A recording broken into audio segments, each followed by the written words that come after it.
Thank you, Mr. Good morning, good afternoon, everybody.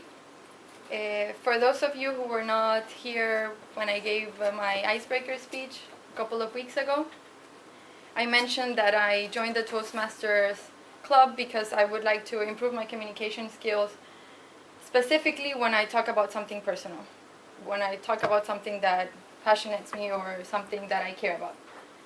And so I chose storytelling as the topic of my first speech. That's the topic I would like to improve on. So let's get personal. This is the story of my heart, and you'll understand later why is it my heart. So once upon a time, the story starts in the belly of America, literally. As you can see, Honduras is the belly of America. We are a small country. It's just 100,000, a little bit more than 100,000 square kilometers, and 8.5 million people living in my country. It's both paradise and hell, in my opinion. So, why do I personally think it's paradise? First, Honduras has the world's second largest coral reef, barrier of coral reef in the world, after Australia. This is paradise. I wouldn't be telling you this if I had not dived and snorkeled in these beautiful waters. I have not seen anything like this here in Europe, in Italy, and all the places I've seen. This is the Caribbean. Secondly, we have a city where it rains fish. Once a year. Believe it or not, there's a city where it rains fish. Look it up, that's another story. The city is called Yoro. It's a phenomenon. I'm not a scientist, I cannot explain it, but once a year it rains fish. Third, we also have the home for one of the most important Maya sites. They're not as exploited, let's say, as in Mexico, so ours are more virgin and more beautiful.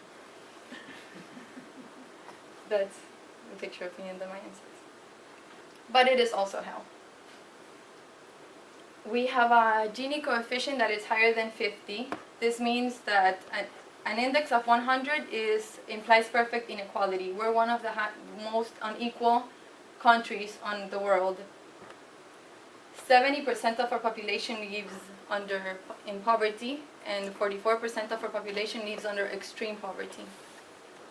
San Pedro Sula, the city where I was born, has been ranked for the third time the most violent city in the world, after cities in Venezuela and after cities in Mexico. We have 118 murdered people for each 100,000 inhabitants. And why I'm saying this, it's because I've had already 2 or 3 times a gun in my head and in my back before going out with my friends, or while working at broad daylight. I was managing a small company, and shootings outside of my workplace. We had to gatear, we had to crawl literally back to the bathroom to hide from the shootings. So, in an attempt to, after these things happened, I joined a non-profit organization. It's called TECHO. Before I go to that, this is a church in one of the poorest communities. You can read, for those who understand Spanish, it says, Bienvenido a la Iglesia de Cristo, Nueva Visión. That's the church. So in an effort to change this grotesque reality that we live in my country, there's this non-profit organization, which I was a volunteer of. It's called TECHO. TECHO means roof, literally translated. It's Un Techo para mi país. The organization is in 19 countries of Latin America. And the organization dedicates its funds entirely to build houses for people in extreme poverty. Reading the manual a little bit ahead, it talks about Maslow's hierarchy of needs, and it talks about how to appeal to your audience based on the needs. So I've studied that in business, but more in the sense of in order for someone to reach the self-actualization, let's say the higher part of the pyramid, you have to first cover the basic needs. So these houses that you build with this organization covers the basic needs of shelter, of living under a secure roof. Because the houses, that's my first family, the first family we built a house for. The houses that we build, that we reconstruct, are houses like this. Obviously there's a lot of conditions you have to meet, but continue. That's the end result of one of the most beautiful houses because they painted it. Continue. The houses are 3 times 6 meters, it covers the basic necessities, and the cost of each house is approximately $1,000. So to cover this cost, TECHO organizes a fundraising event. It's once a year, and a couple of years ago we organized a fundraising event. Everybody had different methods of organizing. We were in the streets collecting to the taxi drivers, to everybody said. Other friends were offering un beso por un peso to collect more money. And so, long story short, my heart is 1 lempira. Lempira is the currency of Honduras.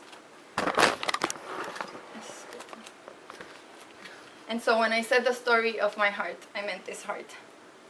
So in this fundraising event, we were one day, literally, you know, you have to ask for permissions, not to collect in the street.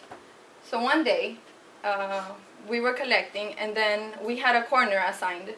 And then a man, a homeless man, he's known for being there in that corner all the time and being very grumpy. And so we were in that man's corner asking for funds.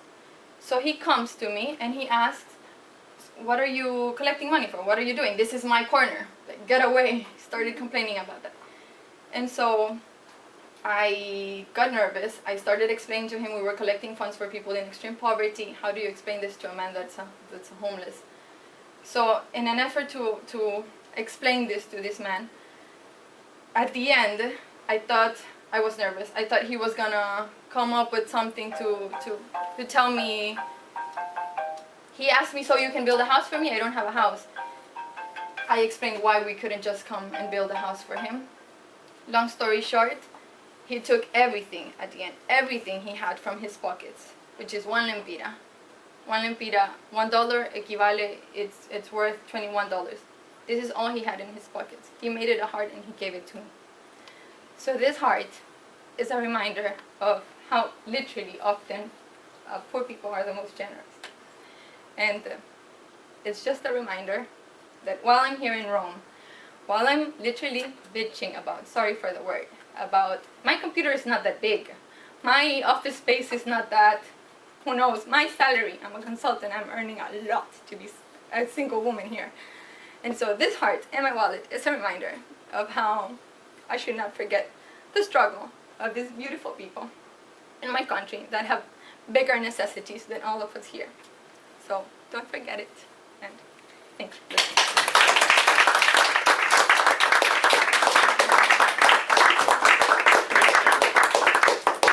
Oh, what a wonderful